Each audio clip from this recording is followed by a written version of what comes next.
Takže ahoj, tentokrát je to první video na tomhletom účtu YouTubeovém a zatím teda se s tím učím, jako jsem už spojená byla s YouTubem, ale teďkon proč se ten účet jmenuje Kačáďa Fialová? Zialová. Protože já jsem Áďa a moje kámoška je Kačka. Ta tu teďko není, ona je u sebe doma, jako, ale chápete. Takže Kačáďa nám vzniklo ze spojení našich jmen, Kačka a Áďa. A Zialová je z toho, že moje jméno začíná na Z a její končí na Ialová, takže jako... Takže se nám to takhle spojilo. A už jsme si jednou chtěli založit ten YouTube, jako, ale teďkon, co bychom tam dávali za videa, a navíc jí se rozbil počítač oba dva. Takže to nemá jak nahrávat videa, takže jen jedině kdyby tady byla a nahrávali bychom spolu. Takže to. No a teďkon co nás vedlo k tomu?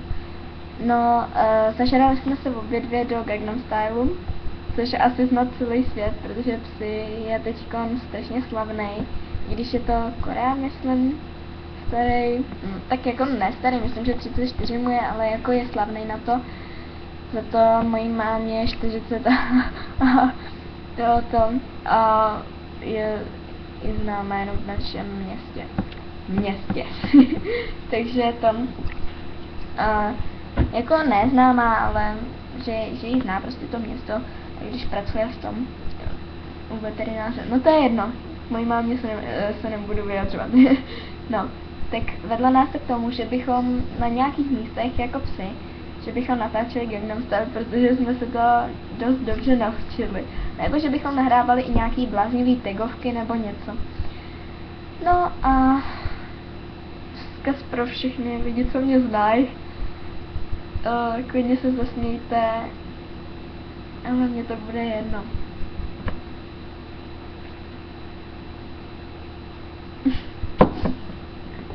No, takže bychom nahrávali takovýhle kraviny prostě, že my jsme obě ujatý na takovýhle blbosti. No, už jsme asi 10krát snědli lžičku mouky.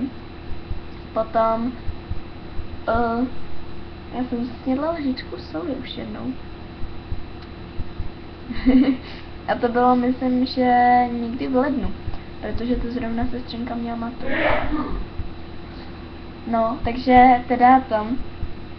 A budeme nějaký jako jiný věci klidně natáčet, co si můžete říkat dolů do komentářů, co můžeme natáčet.